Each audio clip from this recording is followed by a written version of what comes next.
విజ్ఞాన్ గారు ఏదైతే అల్లు అర్జున్ గారి ఇష్యూ నడుస్తుందో వాట్ ఎవర్ రీజన్స్ అది ఎవరు తప్ప ప్రభుత్వం తప్ప పోలీసులు తప్ప లేకపోతే అల్లు అర్జున్ తప్ప ఇంకోటి అక్కడ ఉన్న ఫ్యాన్స్ తప్ప ఏం తప్ప ఎవరు తప్ప అనేది ఇప్పుడు కోర్టు పరిధిలో ఉంది కాబట్టి కోర్టు చూసుకునేది తీర్పు వచ్చేదాకా మేము వెయిట్ చేయాలి.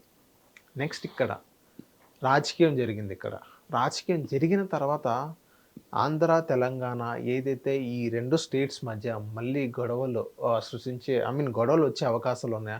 కొంతమంది leaders, I don't want to mention their name, so వాళ్ళు కూడా గొడవలు పెట్టే విధానంగా మాట్లాడుతున్నారు. మీకేమనిపించింది విజ్ఞాన్ గారు? ఒక తెలుగు వాళ్ళు అయ్యుండి ఈవెన్ రాష్ట్రంగా విడిపోయాడే తప్ప ఏదైతే తెలుగు వాళ్ళు రాకపోకలు బాగానే ఉన్నాయి. బోనాలు ఏదైతే బతుకమ్మకి ఆంధ్ర నుంచి ఇక్కడికి వస్తారు, సంక్రాంతికి తెలంగాణ నుంచి ఆంధ్రాకి వెళ్తారు, ఇద్దరు బాగానే కలిసి ఉన్నారు. ఈ స్టేట్స్ వల్ల, ఈ స్టేట్ ఆంధ్ర తెలంగాణ ఒక స్టేట్ వల్ల గొడవలు పెడుతున్నారని కొంతమంది చెప్తున్నారు. మాటల్లో కూడా అలాగే మనం పోర్ట్రేట్ అవుతున్నాయి. మీరేమంటారు విజ్ఞాన్ గారు?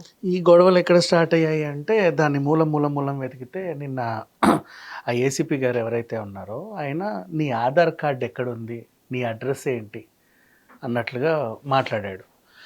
అప్పుడు వీళ్ళు ఏం చేశారంటే అల్లు అర్జున్ పుట్టింది ఎక్కడ, వాళ్ళ మూలాలు ఎక్కడివి, వాళ్ళ నాన్నగారు వీళ్ళందరూ ఎక్కడి వాళ్ళు, అసలు అల్లు రామలింగ ఎక్కడి వాళ్ళు వెతకడం స్టార్ట్ చేశారు.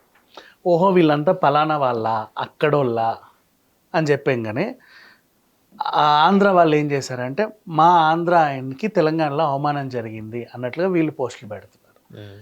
వాళ్ళు ఏంటంటే మీ ఆంధ్ర వాళ్ళే మా తెలంగాణకు వచ్చి ఇక్కడ పెంట చేసి పెట్టాడు, అందుకే తెలంగాణలో ఒక అమ్మాయి ప్రాణం పోయిందని వీళ్ళు పెడుతున్నారు. ఇది కాస్త సోషల్ మీడియా వేదికలో కొంచెం ఒక టైప్ ఆఫ్ ఘర్షణ వాతావరణం అయితే అయ్యింది, నేను చూశాను. కాకపోతే ఏంటంటే ఇప్పుడున్న పరిస్థితిలో అందరూ కూడా వెల్ ఎడ్యుకేటెడ్, ఎవ్వరు కూడా అట్లా ఆంధ్ర తెలంగాణ గొడవలు పడతారని అయితే నేను అనుకోను. బేసికలీ అందరూ కూడా ఎడ్యుకేటెడే, అందరికి కూడా అన్నీ తెలుసు. అండ్ ఇది జరిగి కూడా చాలా రోజులు అయిపోయింది, బైఫర్కేషన్ అయిపోయి ఇప్పటికి 10 ఏళ్ళు దాటిపోయింది. అండ్ ఇంకో కొత్త ప్రభుత్వం కూడా వచ్చింది. ఇప్పుడైతే అలా పెడతారని నేనైతే అనుకోను బేసికల్లీ. బట్ జరుగుతున్నాయి, చూస్తున్నాము.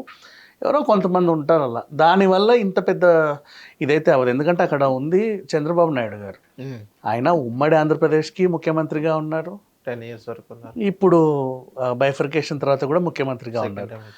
సో ఇలాంటి పరిణామాలు జరిగే ఆస్కారం అయితే లేదు. ఈవెన్ రేవంత్ రెడ్డి గారు, అవును, ఆయన ఉమ్మడి ఆంధ్రప్రదేశ్ ఉన్నప్పటి నుంచి ఉన్న నేత.